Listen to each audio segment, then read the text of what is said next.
Proverbe chapitre 26. Comme la neige en été et la pluie pendant la moisson, ainsi la gloire ne convient pas à un insensé. Comme l'oiseau s'échappe, comme l'hirondelle s'envole, ainsi la malédiction sans cause n'a pas d'effet. Le fouet pour le cheval, le mors pour l'âne et la vache pour le dos des insensés. Ne réponds pas à l'insensé selon sa folie, de peur que tu ne lui ressembles toi-même. Réponds à l'insensé selon sa folie, afin qu'il ne se regarde pas comme sage.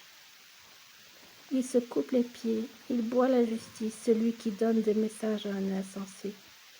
Comme les jambes du boiteux sont faibles, ainsi est une sentence dans la bouche des insensés. C'est attacher une pierre à la fronde que d'accorder des honneurs à un insensé. Comme une épine qui se dresse dans la main d'un homme ivre, ainsi est une sentence dans la bouche des insensés. Comme un archer qui blesse tout le monde, ainsi est celui qui prend à gage les insensés et les premiers venus. Comme un chien qui retourne à ce qu'il a vomi, et ainsi est un insensé qui revient à sa folie. Si tu vois un homme qui se croit sage, il y a plus inspiré d'un insensé que de lui. Le paresseux dit, il y a un lion sur le chemin, il y a un lion dans les rues. La porte tourne sur ses gonds et le paresseux sur son lit.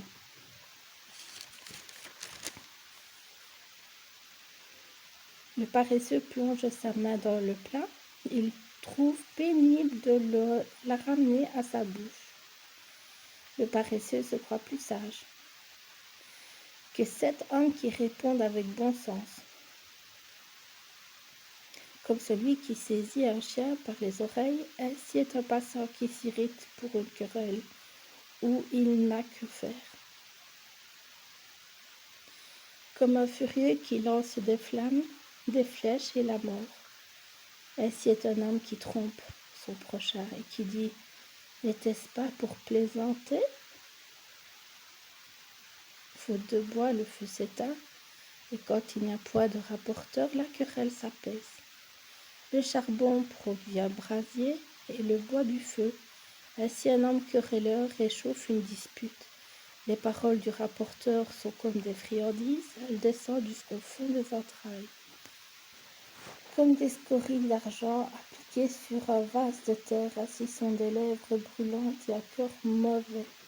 Par ses lèvres, celui qui est du verbe haïr se déguise, et il met au-dedans de lui la tromperie. Lorsqu'il prend une voix douce, ne le crois pas. Car il y a 7 abominations dans son cœur. S'il cache sa haine sous la dissimulation, sa méchanceté se révélera dans l'assemblée. Celui qui creuse une fosse y tombe, et la pierre revient sur celui qui la roule. La langue fausse est du verbe haïr, celui qu'elle écrase, et la bouche flatteuse prépare la ruine.